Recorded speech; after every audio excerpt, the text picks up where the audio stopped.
ഈശോയിൽ ഏറ്റവും പ്രിയപ്പെട്ടവരെ, വീണ്ടും ദൈവത്തിൻ്റെ ഈ അനുഗ്രഹിക്കപ്പെട്ട വചനം കേൾക്കുവാനും പ്രാർത്ഥിക്കുവാനും ദൈവം നമുക്ക് നൽകിയിട്ടുള്ള ശ്രേഷ്ഠമായ ഒരവസരമാണ് നമുക്കിന്നുള്ളത്. ഇന്ന് നിങ്ങളോട് സംസാരിക്കുവാനും പ്രാർത്ഥിക്കുവാനും ആഗ്രഹിക്കുന്ന കാര്യങ്ങൾ വളരെ പ്രധാനപ്പെട്ടതാണ്, നിങ്ങൾക്ക് പ്രയോജനം ലഭിക്കുന്നതുമാണ്. ഒരു മനുഷ്യൻ്റെ ജീവിതത്തിലെ ഒരനുഭവം ഇങ്ങനെയാണ്: യേശുവേ, എന്നെ നീ ഈ അവസ്ഥയിലും സ്നേഹിക്കുന്നുണ്ടല്ലോ. അതെനിക്ക് മനസ്സിലായപ്പോൾ മുതൽ എനിക്ക് നിന്നോട് തോന്നിയ ഒരിഷ്ടമുണ്ട്. ആ ഇഷ്ടമാണ് ഇന്നും എന്നെ വിശ്വാസത്തിൽ നിലനിർത്തുന്നത്. ദൈവമേ, ഈ അവസ്ഥയിലും നിനക്ക് എന്നോട് ഒരു സ്നേഹമുണ്ടെന്ന് ഞാൻ അറിഞ്ഞ നിമിഷം മുതൽ എനിക്ക് നിന്നോട് തോന്നിയ ഇഷ്ടമാണ് ഇന്നും ഈ വിശ്വാസത്തിലും പ്രാർത്ഥനയിലും പ്രഘോഷണത്തിലെല്ലാം നിൽക്കാൻ കാരണം. ഇന്ന് നിങ്ങൾ ഈ വചനം ഒന്ന് ശ്രദ്ധിക്കുകയാണ്. ഫിലിപ്പി ലേഖനം 2-ാം അധ്യായം 6, 7, 8 വാക്യങ്ങൾ. ഫിലിപ്പി ലേഖനം 2-ാം അധ്യായം 6, 7, 8 വാക്യങ്ങൾ. ദൈവത്തിൻ്റെ രൂപത്തിലായിരുന്നെങ്കിലും അവൻ ദൈവവുമായുള്ള സമാനത നിലനിർത്തേണ്ട ഒരു കാര്യമായി പരിഗണിച്ചില്ല.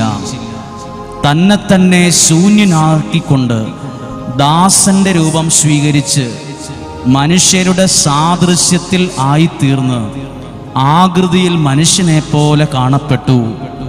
അതേ മരണം വരെ, കുരിശുമരണം വരെ അനുസരണമുള്ളവനായി തന്നെ താഴ്ത്തി. 9-ാമത്തെ വാക്യം ഇങ്ങനെയാണ്: ആകയാൽ ദൈവം അവനെ അധികം ഉയർത്തി.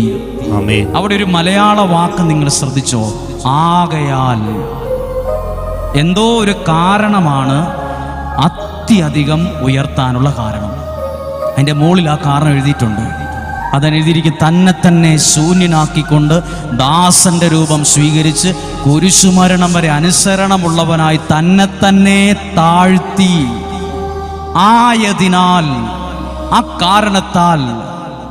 ആയതിനാൽ ദൈവം അവനെ അധികം ഉയർത്തി. Hallelujah, hallelujah. എളിമയോടെ നിൽക്കുന്നവരെ ദൈവം അധികം ഉയർത്തും. വിശുദ്ധ ഗ്രന്ഥത്തിൽ എഴുതിയിട്ടുണ്ട്: അഹങ്കരിക്കുന്നവരെ ദൈവം സിംഹാസനത്തിൽ നിന്ന് പോലും മറിച്ചു കളയും.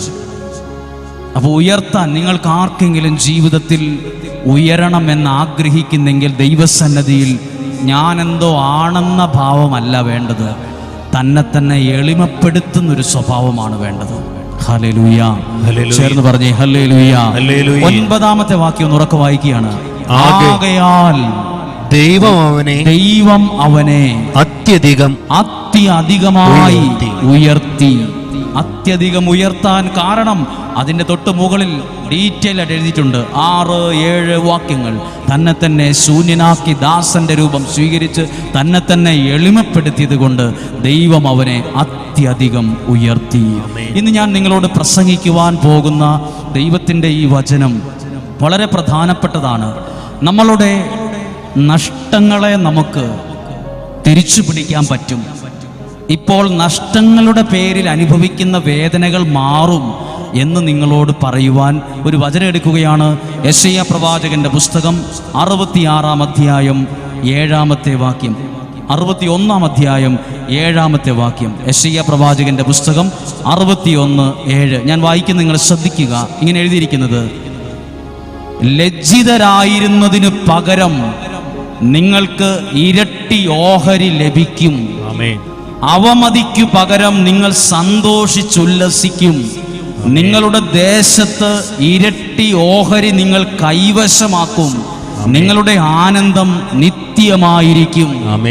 ഇതെല്ലാം നഷ്ടപ്പെട്ട കുറെ കാര്യങ്ങൾ ദൈവം പറയാണ്, തിരിച്ചു വരുമ്പോൾ ലജ്ജിതരായിരുന്നതിന് പകരം നിങ്ങൾക്ക് എന്ത് കിട്ടും? ഇരട്ടി ഓഹരി. അപ്പൊ എവിടെയെങ്കിലും നാണം കെട്ട് പോയിട്ടുണ്ടോ? ആരുടെയെങ്കിലും മുമ്പിൽ നിങ്ങൾ തല കുനിക്കേണ്ടി വന്നിട്ടുണ്ടോ? എവിടെയെങ്കിലും നിങ്ങൾ ഇപ്പോഴും വിഷമിച്ചിരിക്കുകയാണോ? ഫേസ് ചെയ്യാൻ ബുദ്ധിമുട്ടാണ്, അവരുടെ മുമ്പിലൊക്കെ നിൽക്കാൻ ബുദ്ധിമുട്ടാണ്, ആരുടെയും മുമ്പിൽ പ്രത്യക്ഷപ്പെടുന്ന പോലുമില്ല, എല്ലായിടത്തും മാറി മാറി നിൽക്കുവാണ്. എവിടെയെങ്കിലും നാണം കെട്ട് പോയിട്ടുണ്ടോ? കുടുംബമായി നാണം കെട്ട് പോയിട്ടുണ്ടോ? നിങ്ങളുടെ കുടുംബ ജീവിതത്തിലെ തകർച്ചകളുടെ മുമ്പിൽ നാണം കെട്ട് പോയിട്ടുണ്ടോ? വീട്ടിൽ നടന്ന ഏതെങ്കിലും അനിഷ്ട കാര്യങ്ങൾ കൊണ്ട് നാണം കെട്ട് പോയിട്ടുണ്ടോ? ദൈവത്തിന്റെ വചനം കേൾക്കുക. ലജ്ജിതരായിരുന്നതിന് പകരം, അതിന് പകരം, അങ്ങനെ സംഭവിച്ചാൽ പോലും അതിന് പകരം നിങ്ങൾക്ക് ഇരട്ടി ഓഹരി ലഭിക്കും. ആമേൻ. പറയാമോ? Hallelujah, hallelujah. അടുത്ത വാക്യം, അവമതിക്കു പകരം നിങ്ങൾ സന്തോഷിക്കും, നിങ്ങളുടെ ആനന്ദം നിത്യമായിരിക്കും, നിങ്ങളുടെ ദേശത്ത് ഇരട്ടി ഓഹരി ലഭിക്കും. ആമേൻ. എല്ലാത്തിൻ്റെയും പുറകിൽ ഒരു വാക്കുണ്ട്, ഇരട്ടി. എന്തേരമാണോ നഷ്ടം വന്നത് അതിന് ഇരട്ടി ദൈവം നിങ്ങൾക്ക് തരും. ഇത് ആശ്വാസ വാക്കല്ല, ഇത് കേവലം ഒരു മനുഷ്യൻ പറഞ്ഞ വാക്കല്ല, ഇത് ദൈവത്തിൻ്റെ ജീവനുള്ള വചനമാണ്. ആമേൻ. ഇതൊരു അനുഗ്രഹം, ഇത് തെളിയിക്കാൻ പോവാണ്. ഈ സംഭവത്തെ നിങ്ങളുടെ മുമ്പിൽ പ്രൂവ് ചെയ്യാൻ പോവാണ് ദൈവവചനത്തിലൂടെ. കാരണം നമ്മളുടെ ശുശ്രൂഷകളെ പരിശുദ്ധാത്മാവ് അനുഗ്രഹിച്ചു കൊണ്ടിരിക്കുന്നു. ദൈവം അനേകം സാക്ഷ്യങ്ങളെ ദൈവം ഒരുക്കുന്നു. ഓരോ പ്രാവശ്യം പറയുന്ന വചനങ്ങളും അനേകരുടെ ജീവിതത്തെ വല്ലാതെ അത്ഭുതങ്ങൾ കൊണ്ടും അടയാളങ്ങൾ കൊണ്ടും നിറയ്ക്കുന്ന കാഴ്ചകളും ദിനങ്ങളുമാണ് അനുഭവിച്ചു കൊണ്ടിരിക്കുന്നത്. അതുകൊണ്ട് ഈ വചനം നിങ്ങളുടെ മുമ്പിൽ തെളിയിക്കാൻ പോവാണ്. ആ വചനമാണ് വിശുദ്ധ ലൂക്കായുടെ സുവിശേഷം 1-ാം അധ്യായം 25-ാമത്തെ വാക്യം. ഒന്ന് ശ്രദ്ധിച്ചു കേട്ട് നമ്മൾക്കതിൻ്റെ ബാക്ക്ഗ്രൗണ്ട് ശ്രദ്ധിക്കാം. വിശുദ്ധ ലൂക്കായുടെ സുവിശേഷം 1-ാം അധ്യായം 25-ാമത്തെ വാക്യം ഞാൻ വായിക്കുകയാണ്. മനുഷ്യരുടെ ഇടയിൽ എനിക്കുണ്ടായിരുന്ന അപമാനം നീക്കിക്കളയാൻ കർത്താവ് എന്നെ കടാക്ഷിച്ച് എനിക്കിത് ചെയ്തു തന്നിരിക്കുന്നു. ആമേൻ. ഇതാരാ പറഞ്ഞതെന്നറിയാമോ? സക്കറിയ എന്ന പുരോഹിതന്റെ ഭാര്യയായ എലിസബത്ത് ഒരു ടെസ്റ്റിമണി പറഞ്ഞതാണിത്, സാക്ഷ്യം പറഞ്ഞതാണ്. സക്കറിയ എന്ന പുരോഹിതന്റെ ഭാര്യയായ എലിസബത്ത് പറഞ്ഞ കാര്യമാണ്, മനുഷ്യരുടെ ഇടയിൽ എനിക്കുണ്ടായിരുന്ന അപമാനം നീക്കിക്കളയാൻ കർത്താവ് എന്നെ കടാക്ഷിച്ചു. എവിടെയെങ്കിലും നാണം കെട്ടുപോയിട്ടുണ്ടോ? ഈ വാക്യം നിങ്ങൾക്ക് സഹായിക്കും. ഇങ്ങനെ നിങ്ങൾ നാളെ പറയും, മനുഷ്യരുടെ ഇടയിൽ, സ്വന്തക്കാരുടെ ഇടയിൽ, കുടുംബക്കാരുടെ ഇടയിൽ, പള്ളിക്കാരുടെ ഇടയിൽ, ഒരുപാട് ആളുകൾ മുമ്പിൽ, പലരുടെയും മുമ്പിൽ നാണം കെട്ടുപോയ ഒത്തിരി അനുഭവമുണ്ട്. ആ അനുഭവമൊക്കെ നിങ്ങൾ പ്രാർത്ഥനയിൽ സമർപ്പിക്കുക. അപ്പോൾ ദൈവം ഇത് ചെയ്തു തരും. മനുഷ്യരുടെ ഇടയിൽ എനിക്കുണ്ടായിരുന്ന അപമാനം നീക്കിക്കളയാൻ ആര് കടാക്ഷിച്ചു?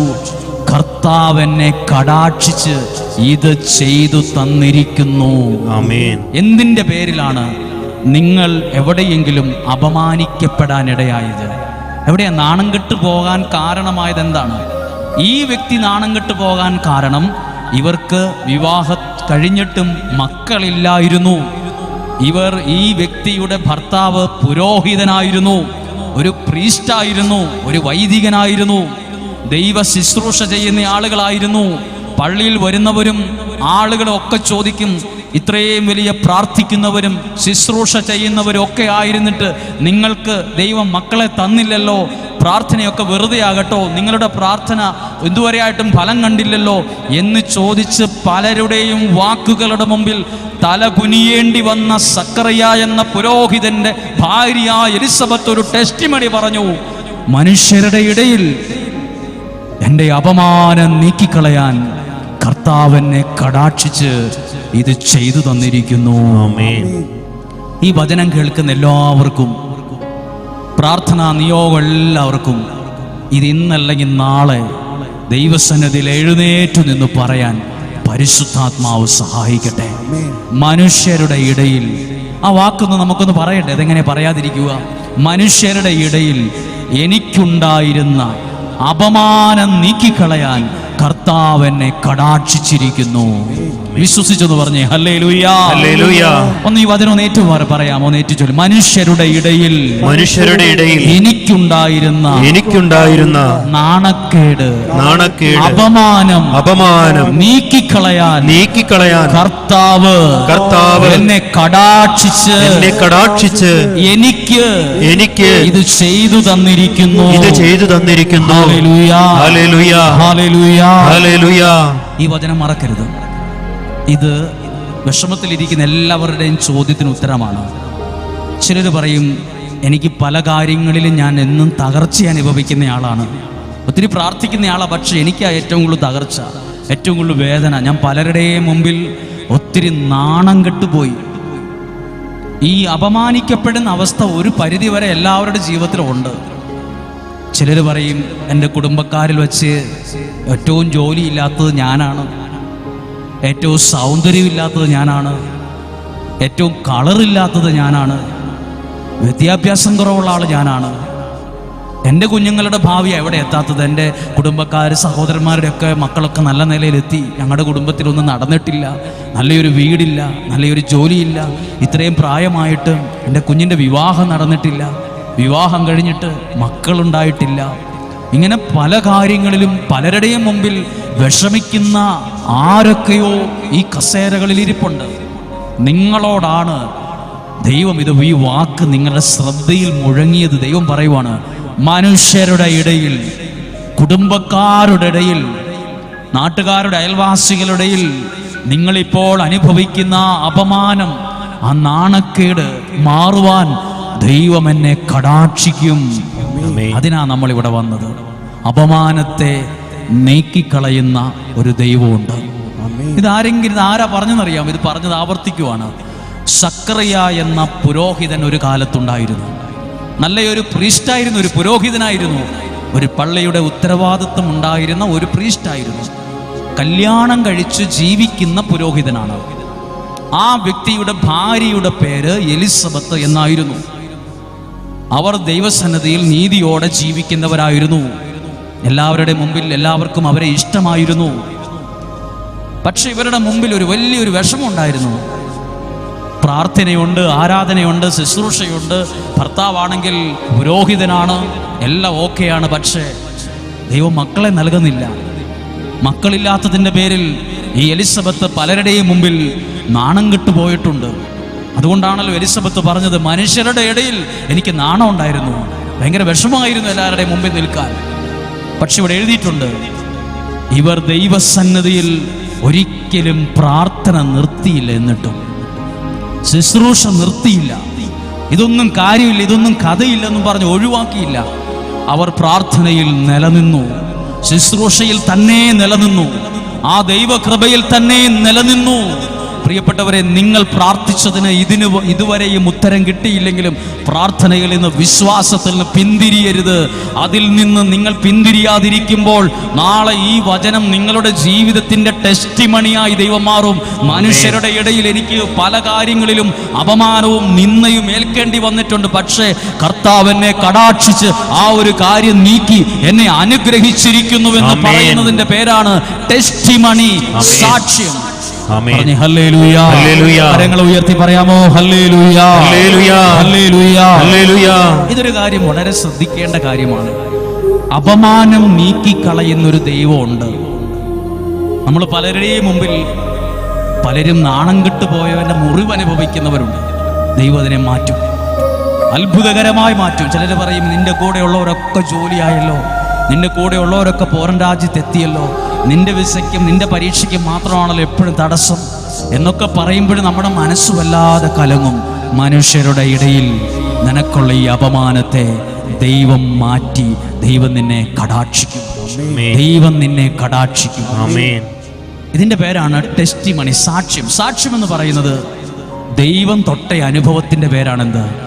സാക്ഷ്യം. ദൈവം എന്നെ കരുതുന്നു എന്ന് ഞാൻ അനുഭവിച്ച സമയത്തിന്റെ പേരാണ് ടെസ്റ്റിമണി, സാക്ഷ്യം. എന്തേലുമല്ല, ദൈവം എന്നെ തൊട്ടത്, എനിക്ക് ദൈവത്തെ തൊടാൻ കഴിഞ്ഞത്, എൻ്റെ പ്രാർത്ഥനാ വിഷയം ദൈവം ഏറ്റെടുത്ത ഞാൻ അനുഭവിക്കുന്ന അനുഭവത്തിന്റെ പേരാണ് സാക്ഷ്യം. ടെസ്റ്റിമണി. അങ്ങനെ ഇതുപോലൊരു ടെസ്റ്റിമണി നിങ്ങളുടെ ജീവിതത്തിലും ദൈവം തരട്ടെ. ഒന്ന് പ്രാർത്ഥിക്കുന്നു. Hallelujah, hallelujah, hallelujah, hallelujah. എന്നെ കാണാൻ വന്ന ചിലരെങ്കിലും ഈ വചനം അവർക്ക് ഒത്തിരി പ്രയോജനമായിരിക്കും. കാരണം അവരുടെ ജീവിതത്തിന് ആവശ്യമായൊരു വചനമാണിത്. പ്രാർത്ഥനയിൽ ദൈവം ഒരുക്കി കാണിച്ചു തന്ന വചനമാണ്. ബൈബിളിൽ ഇഷ്ടം പോലെ വചനമുണ്ട്. അതെല്ലാം എവിടെയെങ്കിലും എന്തേലും നേടി പ്രസംഗിക്കുകയല്ല. നിങ്ങളുടെ പ്രശ്നങ്ങൾക്കുള്ള ഉത്തരമാണ് ഓരോ വചനവും. മനുഷ്യരുടെ ഇടയിൽ എനിക്കുണ്ടായിരുന്ന അപമാനത്തെ നീക്കിക്കളയാൻ ദൈവം തിരുമനസ്സാകുന്ന ദിവസം. പറഞ്ഞേ ഹല്ലേലൂയ, ഹല്ലേലൂയ, ഹല്ലേലൂയ, ഹല്ലേലൂയ. അടുത്തൊരു വാക്യം ശ്രദ്ധിക്കുകയാണ്.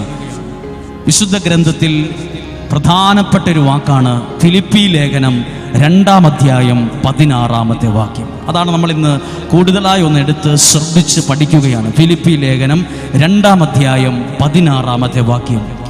നിങ്ങൾ ജീവന്റെ വചനത്തെ മുറുകെ പിടിക്കുവിൻ. അയ്യോ, ഒരു കാര്യം ശ്രദ്ധിച്ച്, എന്തിനെ മുറുകെ പിടിക്കാനാ പറഞ്ഞത്? ജീവന്റെ വചനത്തെ എന്നല്ല, അവിടെ ഒരു അഡ്ജക്റ്റീവ്, ഒരു വാക്കുണ്ട്. നിങ്ങൾ ജീവന്റെ വചനത്തെ മുറുകെ പിടിക്കുവിൻ.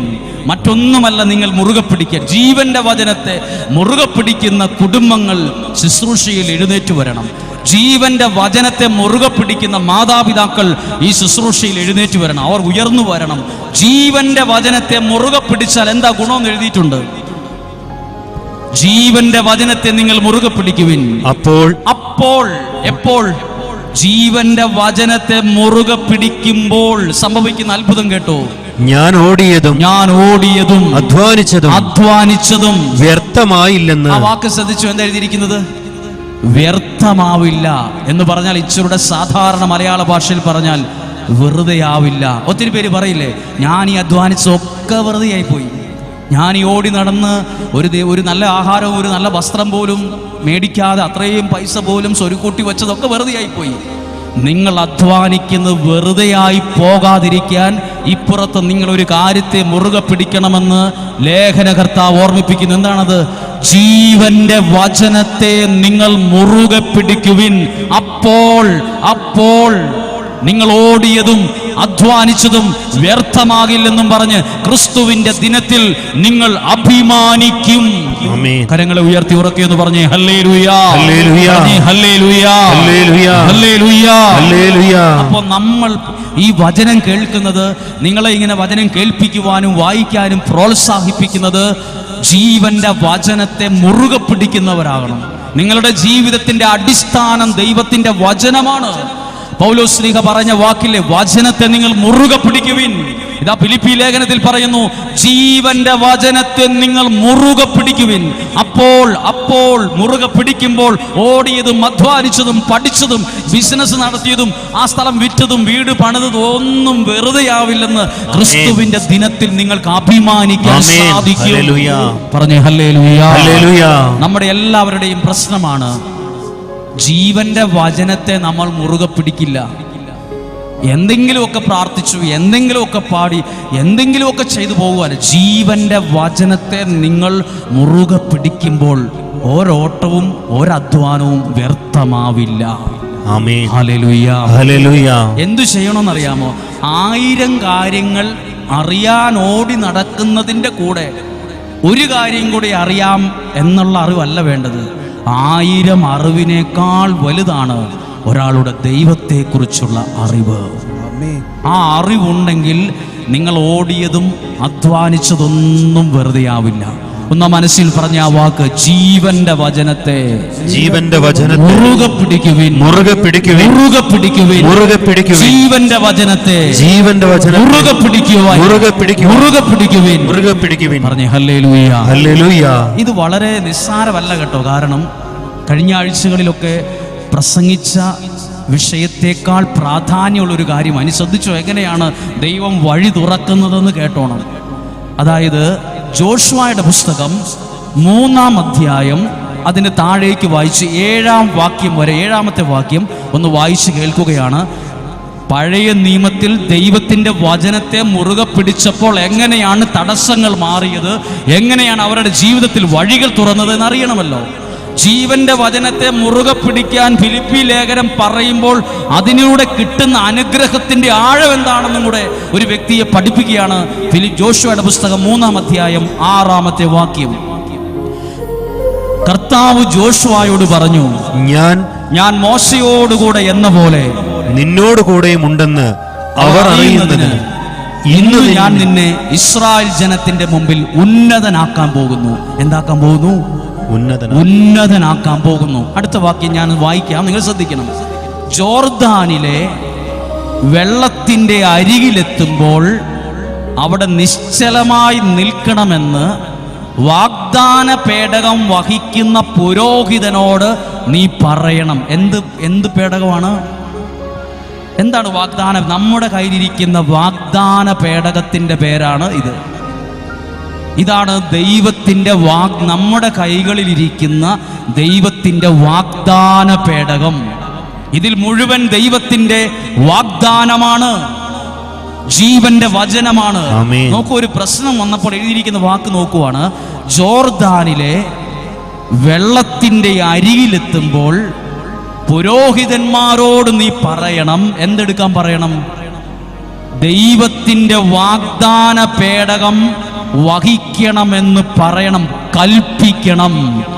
ഇത് തന്നെ. ഇത് എന്തിന്, എവിടെ നിൽക്കുന്നത്? ഇവിടെ ജോർദാൻ എന്ന് പറയുന്നത് ഇസ്രായേൽക്കാർ നടന്ന് എത്തി നിൽക്കുന്ന ഒരു പ്രതിസന്ധിയുടെ മുമ്പിലാണ്. മുന്നോട്ട് പോകാൻ ഒരു വഴിയുമില്ലാതെ നിൽക്കുന്ന സ്ഥലമാണിത്. അപ്പോൾ പ്രശ്നത്തിന് പരിഹാരമായി എന്താ പറഞ്ഞറിയാമോ?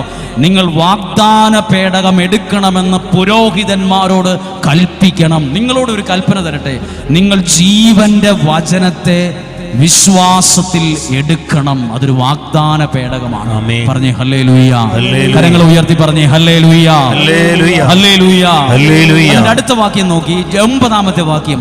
ജോഷുവ ഇസ്രായേലരോട് പറഞ്ഞു, നിങ്ങൾ അടുത്തു വന്ന് ദൈവമായ കർത്താവിന്റെ വാക്കു കേൾക്കുവിൻ. ഇനി 12-ാമത്തെ വാക്യം ഒന്ന് വായിക്കുകയാണ്. 13-ാമത്തെ വാക്യം. ഭൂമി മുഴുവന്റെയും നാഥനായ കർത്താവിന്റെ പേടകം, ദൈവത്തിന്റെ പേടകം വഹിക്കുന്ന ചുമക്കുന്ന പുരോഹിതന്മാരുടെ ഉള്ളങ്കാല് ജോർദാനിലെ ജലത്തിൽ വെള്ളത്തിൽ സ്പർശിക്കുമ്പോൾ വെള്ളത്തിന്റെ ഒഴുക്ക് നിൽക്കും. അവിടെ നിൽക്കും. എന്തു ചെയ്യുമ്പോൾ? പുരോഹിതന്മാർ ചുമ്മാ വേഷവസ്ത്രങ്ങൾ അണിഞ്ഞ് അവിടെ വന്ന് നിൽക്കുമ്പോഴല്ല, വാഗ്ദാന പേടകം വഹിച്ചുകൊണ്ട് നിൽക്കുമ്പോൾ ആ വഹിച്ചു നിൽക്കുന്നവരുടെ കാല് കുത്തിയൊഴുകുന്ന ജോർദാനിന്റെ വെള്ളത്തിൽ സ്പർശിക്കുമ്പോൾ ആ ഒഴുക്ക് അവിടം കൊണ്ട് നിൽക്കും. പറഞ്ഞേ ഹല്ലേലൂയ, പറഞ്ഞേ ഹല്ലേലൂയ, ഹല്ലേലൂയ. പ്രിയപ്പെട്ട, ഇത് പറയുന്നത് ഫിലിപ്പി ലേഖനത്തിൽ പറഞ്ഞു, ജീവന്റെ വചനത്തെ മുറുകെ പിടിക്കണമെന്ന്. ജീവന്റെ വചനത്തെ മുറുകെ പിടിക്കാനാണ് പുരോഹിതന്മാരോട് കൽപ്പിച്ചത്. എന്ത് സംഭവിച്ചു? വചനം എടുത്തുകൊണ്ട് അവിടെ നിന്നപ്പം വഴിയില്ലാത്ത സ്ഥലത്ത് വഴി അവിടെ ദൈവം സൃഷ്ടിച്ചു. ആമേൻ. ജോർദാനിലെ വെള്ളം കര കവിഞ്ഞൊഴുകുന്ന സമയമാണെന്ന് ഇതിനകത്ത് എഴുതിയിട്ടുണ്ട്. ഞാൻ അടുത്ത വാക്യം വായിക്കാം. ജോർദാനിലെ വെള്ളം കുത്തി ഒഴുകുമ്പോൾ, എന്താ ഈ ജോർദാനിലെ വെള്ളം ഇങ്ങനെ കുത്തി ഒഴുകുക എന്ന് പറഞ്ഞാൽ? ചിലർ പറയില്ലേ, എൻ്റെ ജീവിതത്തിലേക്ക് തകർച്ചകളും രോഗങ്ങളും നഷ്ടങ്ങളും സങ്കടങ്ങളും ഭാരവും പ്രശ്നവും പ്രതിസന്ധിയും എൻ്റെ ജീവിതത്തിലേക്ക് കുത്തി ഒഴുകുകയാണ് ഈ നാളിൽ. ഇതിനെയൊക്കെ എങ്ങനെ നിർത്താൻ പറ്റുക? ഈ തകർച്ചയെ എങ്ങനെ നിർത്താൻ പറ്റും? നിങ്ങൾ ജീവന്റെ വചനമാകുന്ന വാഗ്ദാന പേടകം മുറുകെ പിടിക്കുവിൻ. ഏതൊഴുക്കിനെയും നിങ്ങൾക്ക് നിർത്താൻ സാധിക്കും. പറഞ്ഞേ ഹല്ലേലൂയ, ഹല്ലേലൂയ. ഒഴുക്ക് കണ്ട് മാറി നിന്നാൽ ഒഴുക്ക് മാറില്ല. പലരുടെയും പ്രത്യേകത ഇതാ, പ്രശ്നങ്ങളും പ്രതിസന്ധികളും കണ്ട് മാറി നിൽക്കും. പുരോഹിതന്മാരോട് പറഞ്ഞത് ഒഴുക്കാണ്. നമ്മളാണെ ഒഴുക്ക് വെള്ളം കാണുമ്പോൾ എന്താ നാട്ടുകാരോട് കുടുംബക്കാരോട് പറയുക? നല്ല വെള്ളം ഒഴുക്കുണ്ട് കേട്ടോ, അങ്ങോട്ടൊന്നും പോകരുത് കേട്ടോ എന്ന് പറയും. ഇത് ജോർദാന്റെ നദി കുത്തി ഒഴുകുമ്പോൾ ദൈവം പറഞ്ഞു, വാഗ്ദാന പേടകം എടുത്ത് മാറി നിൽക്കാതെ ആ നിങ്ങളുടെ കാല് ആ വെള്ളത്തിൽ തൊടട്ടെ. പ്രിയപ്പെട്ട, ദൈവത്തിന്റെ വചനമുള്ള ഒരാൾ നിങ്ങളുടെ ജീവിതത്തിൽ, നിങ്ങളുടെ ഭവനത്തിൽ വരുമ്പോൾ പ്രതിസന്ധികളും അസ്വസ്ഥതകളും അവിടം കൊണ്ട് നിൽക്കും. ഒരു വര വരച്ചാൽ എങ്ങനെ നിൽക്കുമോ അതുപോലെ നിർത്താൻ ദൈവവചനത്തിന്റെ വാഗ്ദാന പേടം എടുക്കുന്ന ഒരു ഭക്തന് സാധിക്കുമെന്ന് വചനം ഉറപ്പു നൽകുന്നു. ആമേൻ. ഒരു കരം ഉയർത്തി ഉറക്കെ പറയാമോ? Hallelujah, hallelujah, hallelujah, hallelujah, hallelujah, hallelujah. ഇത് വായിക്കുമ്പോൾ ഒരു പ്രത്യേക കാര്യം ഓർക്കണം. അടുത്ത വാക്യം വായിച്ചു കേൾക്കുമ്പോൾ നിങ്ങൾക്കത് മനസ്സിലാകും. 14-ാമത്തെ വാക്യം, 15-ാമത്തെ വാക്യം വായിക്കുകയാണ്. വാഗ്ദാന പേടകം വഹിച്ചിരുന്നവർ ജോർദാൻ നദീതീരത്ത് എത്തി. പേടകം വഹിച്ചിരുന്ന പുരോഹിതരുടെ പാദം, അവിടെ എഴുതിയിട്ടുണ്ട് പേടകം വഹിച്ചിരുന്ന പുരോഹിതന്മാർ. പുരോഹിതന്മാർ വന്നു പ്രാർത്ഥിച്ചു എന്നല്ല, പേടകം വഹിച്ചിരുന്ന വാഗ്ദത്ത പേടകമുള്ള പുരോഹിതന്മാരുടെ കാല് വഹിച്ച് ജലത്തെ സ്പർശിച്ചു. ജലത്തെ സ്പർശിച്ചു.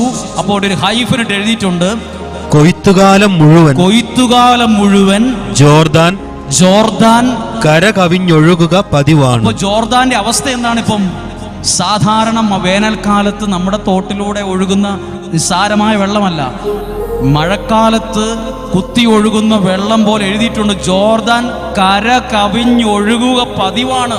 അന്നേരമാണ് പറഞ്ഞത്, ഇത്രയും കര കവിഞ്ഞൊഴുകുന്ന പ്രതിസന്ധിയെ ദൂരെ നിന്ന് നോക്കിക്കാണാനോ അയ്യോഭാവം പറയാനോ അല്ല, വാഗ്ദാന പേടകം എടുത്ത് മുന്നോട്ട് നീങ്ങാൻ പറയുന്നു. പ്രിയപ്പെട്ടവരെ, ഇതുപോലെ ജോർദാൻ കുത്തി ഒഴുകുന്നത് പോലെ പ്രശ്നങ്ങൾ ജീവിതത്തിന്റെ മുമ്പിൽ കുത്തി ഒഴുകിക്കൊണ്ട് ഇരിക്കുന്നത് കണ്ടു നിൽക്കുന്നവരാ പലരും.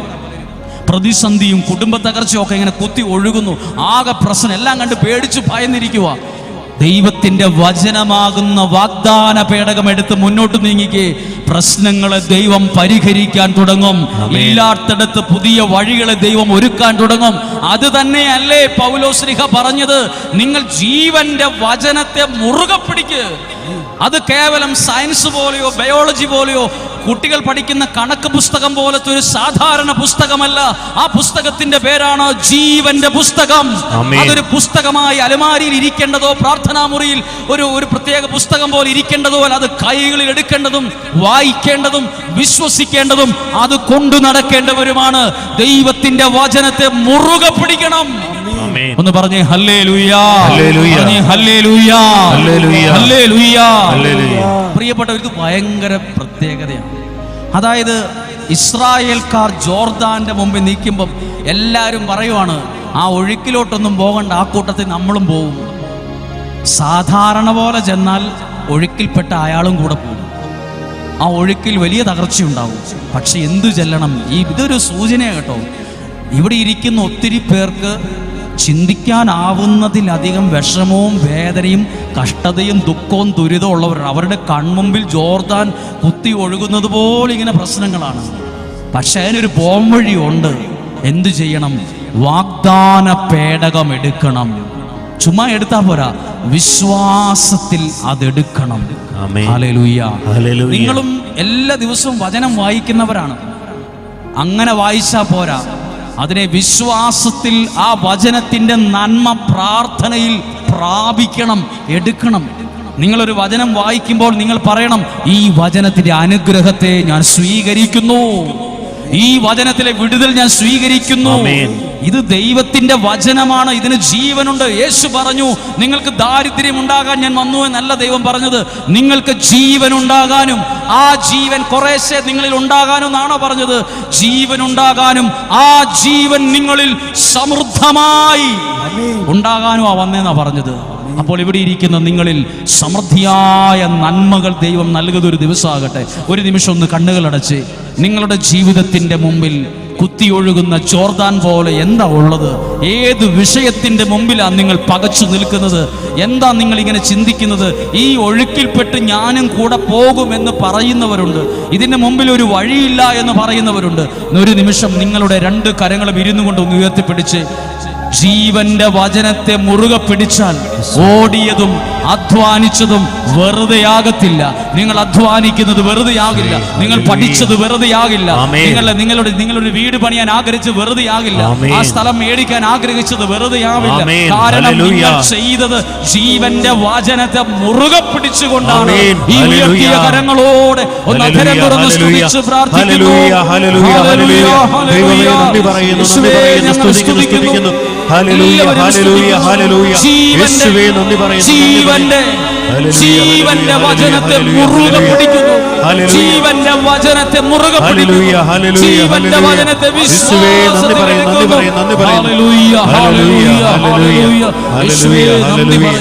നന്ദി പറയുന്നു. സ്തുതിക്കുന്നു സ്തുതിക്കുന്നു സ്തുതിക്കുന്നു സ്തുതിക്കുന്നു സ്തുതിക്കുന്നു സ്തുതിക്കുന്നു. Hallelujah hallelujah hallelujah. പ്രിയപ്പെട്ടവരെ, ജീവന്റെ വചനത്തെ മുറുകെ പിടിക്കാൻ ഇന്ന് തീരുമാനിക്കുമ്പോൾ നിങ്ങളും ഇങ്ങനെ ഒരു കാര്യം കാണും. കുത്തിയൊഴുകുന്ന ജോർദാൻ കുറച്ചു കഴിഞ്ഞപ്പോൾ ഏത് നിലയിലെത്തിയെന്നറിയാമോ? ഒരു വരയിട്ട് നിൽക്കുന്നത് പോലെ ആ വെള്ളം അവിടെ നിന്നു.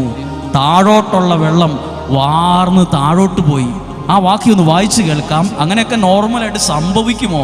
ഇതൊരു നമുക്കൊരു പാഠമാണ്. 16-ാമത്തെ വാക്യം. വെള്ളത്തിന്റെ ഒഴുക്ക് നിലച്ചു. വെള്ളത്തിന്റെ ഒഴുക്ക് എന്ത് സംഭവിച്ചു? നിന്നു. എങ്ങനെയാ നിന്നത്? ഇത് നിർത്താൻ വേണ്ടി അവിടെയുള്ള ആളുകൾ സമരം ചെയ്തു. അവിടെ വലിയൊരു ഡാം ഉണ്ടായി. ഒറ്റ കാര്യം ചെയ്തുള്ളൂ. വാഗ്ദാന പേടകം എടുത്ത പുരോഹിതന്മാരുടെ കാലൊന്ന് ആ വെള്ളത്തിലൊന്ന് തൊട്ടതേ ഉള്ളൂ. ആ വെള്ളത്തിൽ. അപ്പൊ ദൈവവചനം ഉള്ളവരുടെ പാദങ്ങൾ ഒരു വ്യക്തിയുടെ ഭവനത്തിൽ തൊടുമ്പോൾ തന്നെ ആ വ്യക്തിയുടെ മേൽ, ആ ഭവനത്തിന്റെ മേൽ വിടുതലുകൾ സംഭവിക്കും. Hallelujah hallelujah. സത്യമായിട്ട് ഇത് പ്രത്യേകതയുള്ള ഒരു കാര്യമാണെന്ന് ചിന്തിക്കരുത്.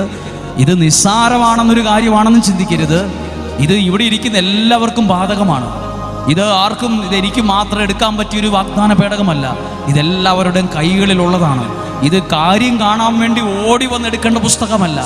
കാര്യം നടക്കുമെന്ന് അറിഞ്ഞുകൊണ്ട് ഓടി അപ്പുറത്ത് പോയി പ്രാർത്ഥിച്ചതിന്റെ പ്രത്യേകതയല്ല. നിങ്ങൾ ഈ വചനത്തെ മുറുകെ പിടിച്ച് മുന്നോട്ട് പോകും. ഒരിക്കലും പുറകോട്ട് പോകേണ്ട ഒരവസ്ഥ വരില്ല. ആമേൻ. എന്തുകൊണ്ടാ പലരും പുറകോട്ട് പോയെന്നറിയാമോ? പലരും മുന്നോട്ട് പോയ സമയത്ത് ജീവന്റെ വചനത്തെ മുറുകെ പിടിച്ചിട്ടില്ല. അന്നവർ അതിനെ വിമർശിച്ചു, അന്നതിനെ കളിയാക്കി, അന്നതിനെ ഇത് വേണ്ടെന്ന് പറഞ്ഞു. ജീവന്റെ വചനത്തെ മുറുകെ പിടിക്കുമ്പോൾ ആ മുറുകെ പിടിക്കുന്ന ദൈവവും നിന്നെ മുറുകെ ഇങ്ങനെ പിടിക്കും. ആമേൻ. അപ്പോൾ നീ എവിടെയും കാല് തട്ടി താഴോട്ട് വീഴില്ല. ആരും നിന്നെ അങ്ങനെ പെട്ടെന്നൊന്നും ചതിക്കത്തില്ല. ആരും നിന്നെ കീഴ്പ്പെടുത്തത്തില്ല. കാരണം നീ ജീവന്റെ വചനത്തെ മുറുകെ പിടിക്കുന്ന ഒരാളാണ്. വെല്ലുവിളിക്കട്ടെ, ജീവന്റെ വചനത്തെ മുറുകെ പിടിക്കുന്ന ഒരാൾക്ക് ഇത്രയും ആൾക്കൂട്ടത്തിന് തോൽപ്പിക്കാൻ കഴിയുമോ? അങ്ങനെ ഒരാളെ ജീവന്റെ വചനത്തെ മുറുകെ പിടിക്കുന്ന നിങ്ങൾ 10,000 പേർക്ക് പോലും ജീവന്റെ വചനത്തെ മുറുകെ പിടിക്കുന്ന ഒരാളെ തോൽപ്പിക്കുക സാധ്യമല്ല. കാരണം ആ വ്യക്തി ജീവന്റെ വചനത്തെ മുറുകെ പിടിക്കുന്ന ഒരാളാണ്. ജീവന്റെ വചനത്തെ മുറുകെ പിടിക്കാതെ ഓടരുത്, അധ്വാനിക്കരുത്, വീട് പണിയരുത്, അല്ലെങ്കിൽ പഠിച്ചു മുന്നോട്ട് പോകരുത്. എവിടെയെങ്കിലും ഒക്കെ എത്താൻ ആഗ്രഹമുള്ള കുഞ്ഞുങ്ങളോട് നിങ്ങൾ പറയണം, ജീവന്റെ വചനത്തെ മുറുകെ പിടിക്കുവിൻ, ജീവന്റെ വചനത്തെ മുറുകെ പിടിക്കുവിൻ, ജീവന്റെ വചനത്തെ സൂക്ഷിക്കണം. കഴിഞ്ഞ ആഴ്ചകളിൽ നിങ്ങൾ യൂട്യൂബിലൂടെയും ഷാലോൺ ടിവിയിലൂടെയും മറ്റ് ചാനലിലൂടെ ശ്രദ്ധിച്ചില്ലേ? ബൈബിൾ പകർത്തി എഴുതിയ ഒരു കുട്ടിയുടെ ജീവിതത്തിൽ ദൈവം കൊടുത്ത അനുഗ്രഹങ്ങൾ. ജീവന്റെ വചനത്തെ മുറുകെ പിടിക്കണം. അപ്പൊ പിടിക്കുമ്പോ ആ വാക്യം എഴുതിയിട്ടുണ്ട്, വെള്ളത്തിന്റെ ഒഴുക്ക് നിലച്ചു. ആ പ്രശ്നം അങ്ങോട്ട് മാറി. അതാ അതിന്റെ അർത്ഥം. പ്രശ്നം അങ്ങോട്ട് മാറി. പ്രശ്നങ്ങൾ മാറാൻ വേണ്ടിയാണ് ഈ മണിക്കൂർ ദൈവത്തിന്റെ വചനവും നിങ്ങളോട് പ്രസംഗിക്കുന്നത്. പ്രശ്നങ്ങൾ മാറി. അടുത്ത വാക്യം. സാരഥാന സമീപമുള്ള ആദം പട്ടണത്തിനരികെ അത് ചിറ പോലെ പൊങ്ങി. വെള്ളം അവിടെ നിന്നിട്ട് വലിയൊരു ചിറ പോലെ വെള്ളം അങ്ങ് പൊങ്ങി.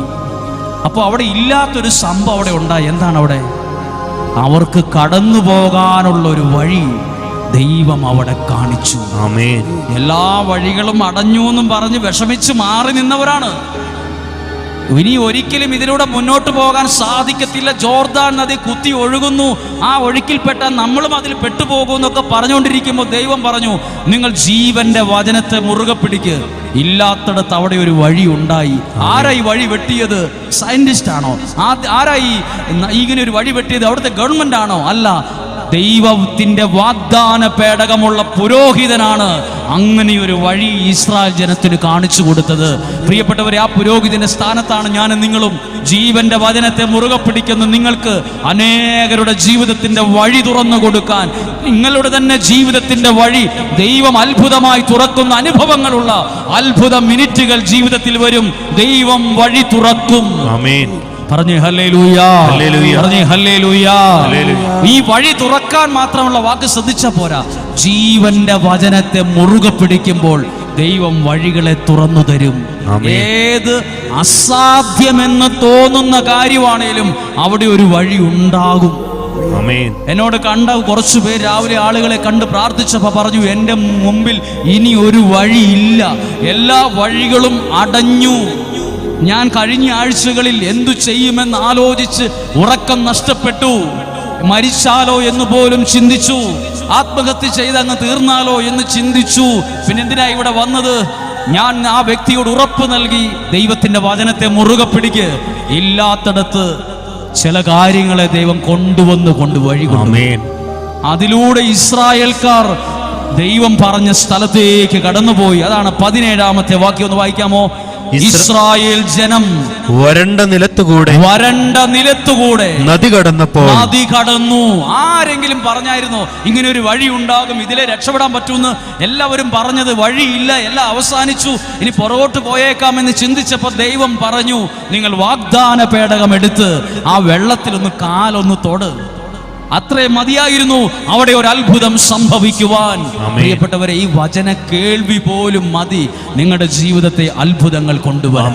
നിങ്ങൾ വീട്ടിൽ ചെന്ന് ഇത് വായിക്കണം. ഇത് സത്യമാണോ ഞാൻ ഈ പറഞ്ഞത്? ഇതിനകത്ത് വല്ല കഥയുണ്ടോ? ഇത്രയും നാൾ വായിച്ചിട്ട് ഇത് കണ്ടില്ലല്ലോ, ഇതെന്താണ്? ശ്രദ്ധിക്കുക, ഇതെങ്ങനെയാണോ ശ്രദ്ധിക്കണം. ഒരു വലിയ പ്രശ്നം മുന്നിൽ നിന്നപ്പം 4 വഴിക്കും ഓടുവല്ല ചെയ്തേ, വാഗ്ദാന പേടകം എടുക്കാൻ പറഞ്ഞു. നിങ്ങളുടെ ജീവിതത്തിന്റെ പ്രശ്ന പരിഹാരം ഇരിക്കുന്നത് നിങ്ങളുടെ പ്രാർത്ഥനാ മുറിയിലാണ്. മനസ്സിലായോ? പ്രാർത്ഥനാ മുറിയിൽ പ്രശ്നങ്ങളെ പരിഹരിക്കാൻ പറ്റും. അവിടെ ഇരുന്നുകൊണ്ട് വലുതായിട്ടൊന്നും പ്രാർത്ഥിക്കാൻ അറിയില്ലെങ്കിലും മലയാളം വായിക്കാൻ അറിയാമല്ലോ. ആ വചനം തുറന്നിട്ട് എന്തെങ്കിലുമൊക്കെ വായിച്ച് മടക്കി വെക്കാതെ ആ വായിച്ച വചനത്തെ വിശ്വാസത്തിൽ അങ്ങ് എടുക്കണം. പുരോഹിതന്മാർ വാഗ്ദാന പേടകം എടുത്തു, അതുപോലെ വചനം വിശ്വാസത്തിൽ അങ്ങ് എടുക്കണം. എടുത്തിട്ട് പുറകോട്ട് പോകരുത്. പ്രശ്നം ആ ഒഴുക്കൊണ്ട് വലിയ വിഷയമായി, ഇതൊന്നും മാറുന്ന ലക്ഷണമൊന്നുമില്ല. സത്യമായിട്ടിരിക്കുക, മനുഷ്യർ പറഞ്ഞതൊക്കെ അവിടെ ഇരിക്കട്ടെ. എന്നോട് ദൈവം പറഞ്ഞത് ചുമ്മാ പോകരുത്. ആ വാഗ്ദാന പേടകം എടുത്ത് മുന്നോട്ട് ചെല്ല്. നിന്റെ കാലവിടെ തൊടുമ്പോൾ മാറ്റം ഉണ്ടാവും.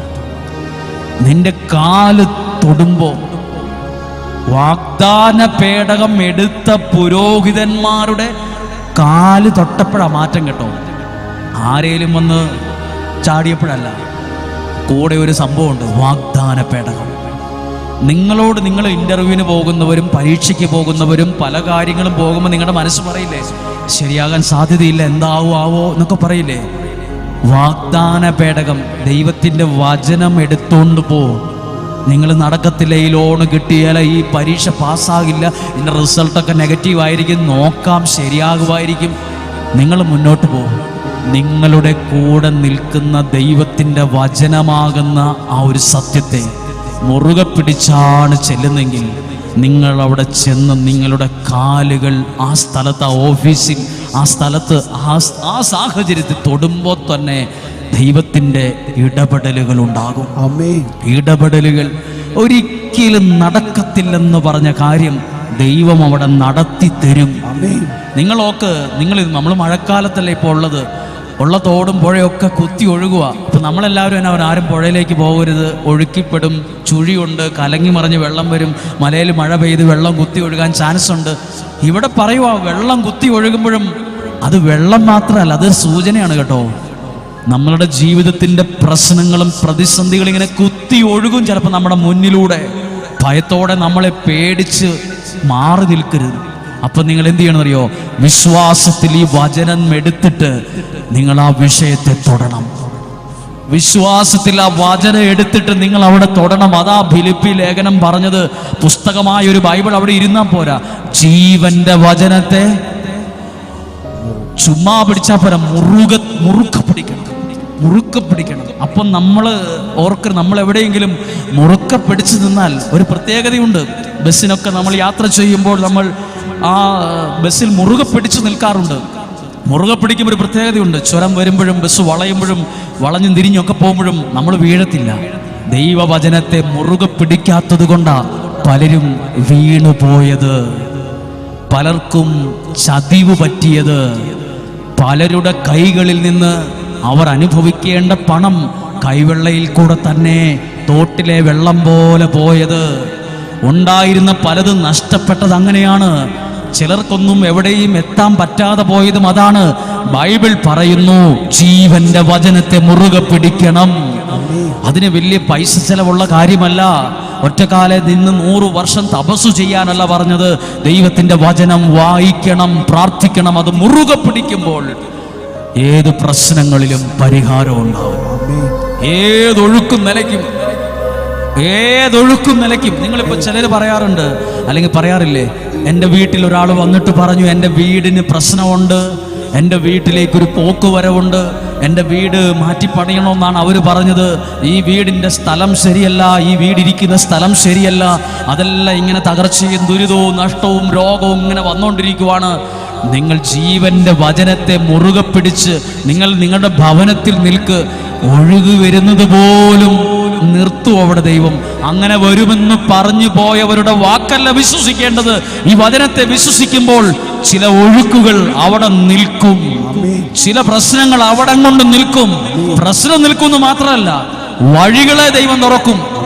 ഞാനൊരു കാര്യം പറഞ്ഞ് അവസാനിപ്പിക്കുകയാണ്. ഇവിടെ ഒരു വഴി ഇല്ലായിരുന്നു കേട്ടോ. ഈ ജോർദാന്റെ സമതല പ്രദേശത്ത് ഇസ്രായേൽ ജനം വന്ന് നിൽക്കുമ്പോൾ അവിടെ വഴിയില്ലായിരുന്നു.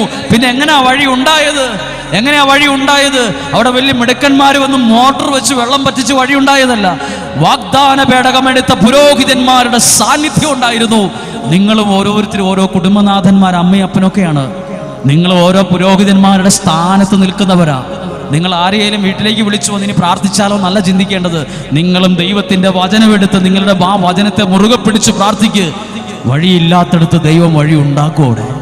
അവിടെ ഉണ്ടാക്കും. ആ ഒഴുക്കും ആ പ്രശ്നങ്ങളും അവിടെ കൊണ്ട് നിൽക്കും. വിശ്വസിക്കുന്നവർ പറഞ്ഞേ ഹല്ലേലൂയാ, പറഞ്ഞേ ഹല്ലേലൂയാ, ഹല്ലേലൂയാ. അതുകൊണ്ടാ പറഞ്ഞത്, ഈ വചനം അറിഞ്ഞാൽ നമ്മൾ വീഴത്തില്ല. നിങ്ങളും ഇവിടെ വിഷമം അനുഭവിക്കുന്നവർ, സങ്കടം അനുഭവിക്കുന്നവർ, സാമ്പത്തിക ബുദ്ധിമുട്ട് അനുഭവിക്കുന്നവരൊക്കെ ഉണ്ട്. നാളെ 4 കാശും 4 വീടും 4 നല്ല വണ്ടിയും വരുമ്പം ഇതൊന്നും മറന്നു പോകരുത് കേട്ടോ. പലരുടെയും ജീവിതത്തിന്റെ പ്രശ്നം അതാണ്. നല്ല ആഗ്രഹിച്ചൊരു വണ്ടിയും, ആഗ്രഹിച്ച വീടും, ആഗ്രഹിച്ചൊരു ജീവിതവും, ആഗ്രഹിച്ചൊരു ജോലിയും, ആഗ്രഹിച്ച ഒരു രാജ്യത്തിന് PR-ഉം കിട്ടുമ്പോൾ നമ്മൾ മുറുകെ പിടിച്ചതിനെയൊക്കെ അങ്ങ് വിടും. എന്നിട്ട് വേറെ കുറെ കാര്യങ്ങളെ മുറുകെ പിടിക്കാൻ ഓടും.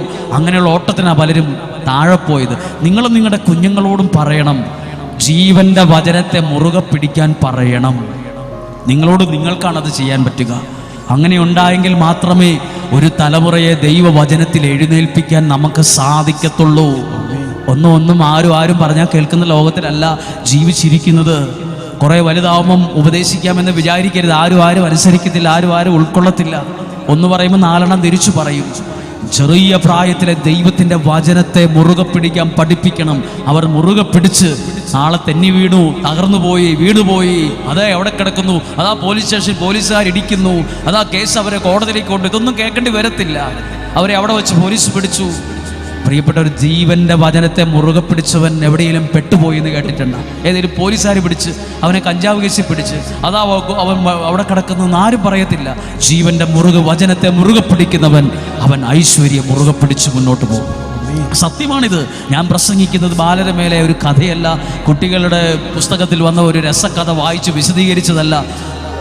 ആകാശം മാറിയാലും ഭൂമി മാറിയാലും മാറ്റമില്ലാത്ത ദൈവവചനത്തിലെ വാക്കുകളാണ് നിങ്ങൾ കേട്ടത്, നിങ്ങളുടെ ചെവിയിൽ മുഴങ്ങിയത്.